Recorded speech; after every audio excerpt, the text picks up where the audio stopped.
சக்தி. ஓம் ஆதிபராசக்தி. என் அன்பு குழந்தையே, இதை முழுமையாக கேட்டுவிட்டு இந்த இரவை இறுதியே கடந்து வா. உன் அம்மா உனக்காக காத்து கொண்டிருக்கின்றேன். உன் வாழ்வில் நீ பெற்றதை விட நீ இழந்ததுதான் அதிகம். நீ சந்தோஷப்பட்ட நாட்களை விட துக்கப்பட்ட நாட்கள் தான் அதிகம். உன் மனதிற்கு மீறிய துன்பங்களை நீ அனுபவித்து விட்டாய்.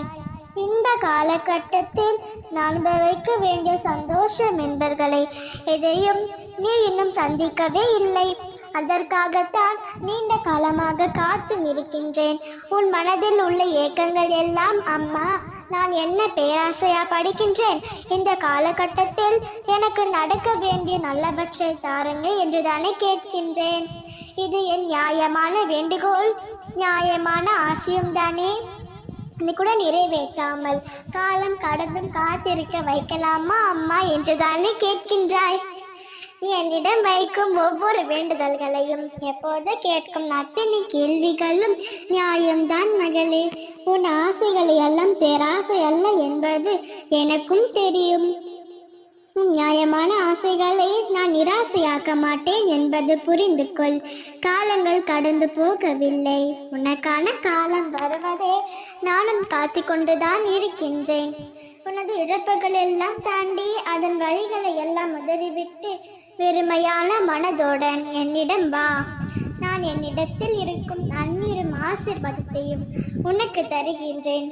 இதனோடு நான் மீது சுகத்தையும் சேர்த்து வழங்குவேன். உன்னை நான் தாண்டி பிடிப்பேன், தூக்கி உயர்த்துவேன். இவையெல்லாம் நான் உனக்கு கொடுக்க வாக்குகள். நிச்சயமாக அது நிறைவேற்றுவேன். நான் ஒரு பொழுதும் வாக்கு மீற மாட்டேன். உன்னால் எவ்வளவு முடியுமோ அவ்வளவு தூரம் என்னை தஞ்சமாகட்டும். வேண்டியது அனைத்தும் வேறு எப்படியே நடக்கும்.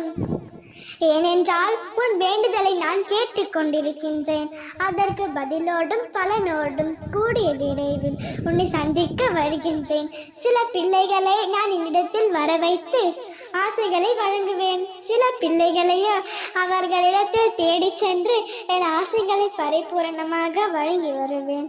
அப்படியாக உன்னிடத்தில் எந்த காரண காரியங்களும் இல்லாமல் கஷ்டங்கள் வராது என்று கூறியிருக்கிறேன் அல்லவா? குழந்தையே, கஷ்டம் என்பது எல்லோருக்கும் வந்தது.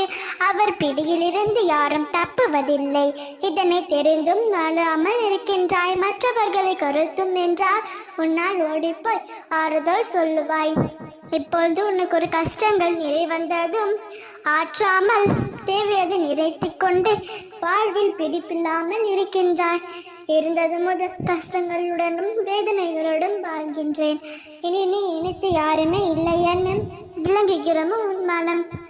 என் குழந்தையே, எப்பொழுதும் இதை செய்து உன் கண்கள் பட்டதோ அப்பொழுது நீ விடுதலையின் படியில் காலை வைத்து விட்டாய். இனிமேல் உனக்கு எதுவும் எல்லாம் நல்லதே நடக்கும்.